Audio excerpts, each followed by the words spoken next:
السلام عليكم. ماذا يحدث عند شرب الماء الساخن على المعدة الفارغة؟ موضوع هام، ليتني أستطيع إيصاله لكل إنسان، فما من شيء أغلى بعد ديننا من عافية الأبدان. يقول أحد أطباء القلب: لو أن كل من يحصل على هذا البريد يرسله إلى من يعرفه، فإنه سيكون سببا في إنقاذ حياة إنسان. العلاج بالماء الساخن. لن تصدقوا الكم الكبير من الأمراض التي قدر الله سبحانه وتعالى شفاءها بالماء، فله الحمد والمنة.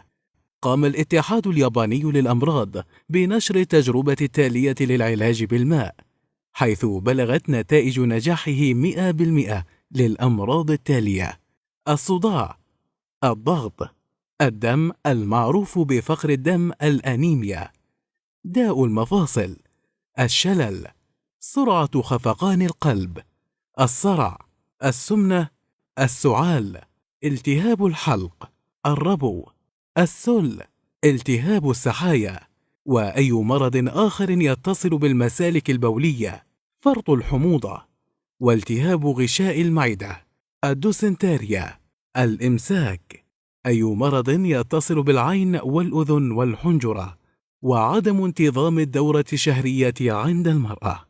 طريقة العلاج بالماء الذي تم غليه: استيقظ مبكرا صباح كل يوم، واشرب 4 كاسات ماء سعة كل منها 160 مللتر على معدة فارغة. يكون الماء مائلا إلى السخونة، ليس ساخنا يشوي اللسان، وإنما يحبذ يكون دافئا قريبا إلى السخونة. لا تتناول أي نوع من الطعام أو السوائل قبل مضي 45 دقيقة.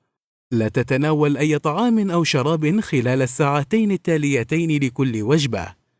وقد يواجه البعض أو المرضى والمسنون صعوبة في البداية في شرب 4 كاسات ماء في وقت واحد، لذا يمكنهم أن يتناولوا أقل من ذلك على أن يعملوا على زيادة الكمية تدريجيا إلى أن يتمكنوا من شرب الكمية المقترحة في غضون فترة زمنية قصيرة.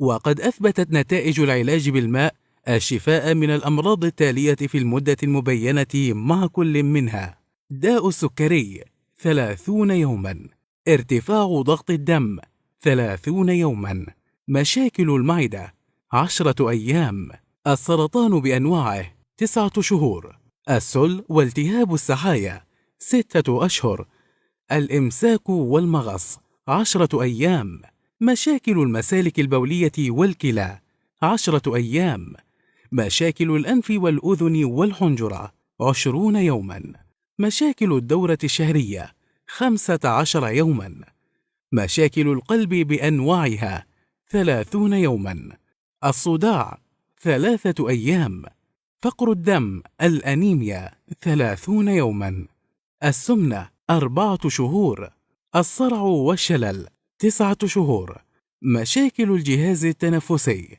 4 شهور.